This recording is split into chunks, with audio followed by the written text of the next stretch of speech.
Another day, another laag na punta diri sa Talaingod, Davao del Norte. Karong adlaw nag-decide ako na balikan ang ako ang Mother Mountain diri sa Talaingod, ang Orayas Peak. Diri nagsugod ang Anan. ako ang hiking journey. So 6 years na dai ko nagasaka og bukid. So, last akong adto diri is year 2020. So sa 100 pesos nimo na entrance fee, malingaw na kaog saka diri sa Orayas Peak. Gapil na pud dira ang bayad sa guide. Ug gusto sa mga nakalingaw diri kay pag magsaka mo kay magsabay dai ang ilahang mga friendly nga iro hantod sa summit. So although anytime mo pwede ra magsaka diri mas recommended yun nako nga magsayo para ma-experience ninyo ang Sea of Clouds. Sira jud kay ni siya nga hike guys, around 15 to 20 minutes lang maabot na nimo ang peak. Depende lang gyud sa imong pacing kay daghan kay magmagyan na spots nga nindot kayo hunungan para mag picture picture. Ug naobserbahan po nako nga mas daghan na sila na improve para atong unang saka nako. Daghan na kay sila mga display like aning mga hugot o inspirational quotes nga nice kay pampicturean. Bonus pa gyud na day sila swimming pool diri sa area. So kung gusto mo mag-relax mo sa hike, pwede ra kayo mo dito mapabugnaw. Ug kani nga dalan kay patulong na ni siya sa second station. And timing kayo no kay kaning adlaw kay ako ra jud ang isa nagsaka. So mas na-enjoy jud nako ang lugar. Ug kani pagsaka nako kay medyo bugnaw ug relaxing kayo ambience kay timing po kayo medyo foggy ang panahon. Guys,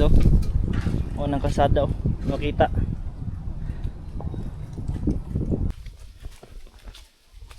O nakapahuno po mi kadyot kay na timingan mig ulan maay na lang kay naday sila payag daya nga nindot po kayo tambayan. And kani nga area kay di sa gyud siya pahulayan kay kani nga part area kay pasubida jud gayo kay ang unahan ani kay peak na. Ug along the way magi ara din ninyo ning mga nindot na mga picture plant. Ug unahan day aning payag kay nana dira ang peak. Patag ra ang area, so mao nga mas komportable ra ang paglakaw diring dapita. Daghan po kayo mga display ug lingkuranan nga pwede nyo tambayan. Nindot kay dire mag chill, mag picture picture, magpahuway, samtang nag-enjoy sa bugnaw na hangin o overlooking view unta kung wala lay fogging. Upod nga wala lang po ko nagpalupad og drone ato nga time kay wala gyud clearing ang panahon. So para nako lahi ra gyud sa feeling na makabalik ka sa imong Mother Mountain. Dili lang para makasakag balik pero para may nunduman pud nimo kung asa ka nagsugod sa imong hiking journey. So kung napod mo Mother Mountain ako ma-recommend nga balikan po ninyo bisan kausa sa isa ka tuig or hiking anniversary. Lahi ra gyud sa feeling na makabalik ka sa lugar kung asa ka nagsugod sa imong hiking journey. Salamat kay sa pagtanaw hangtod sa katapusan sa akong video. Kita-kits sa pod sa sunod natong laag. Again ako si Cal. Bye.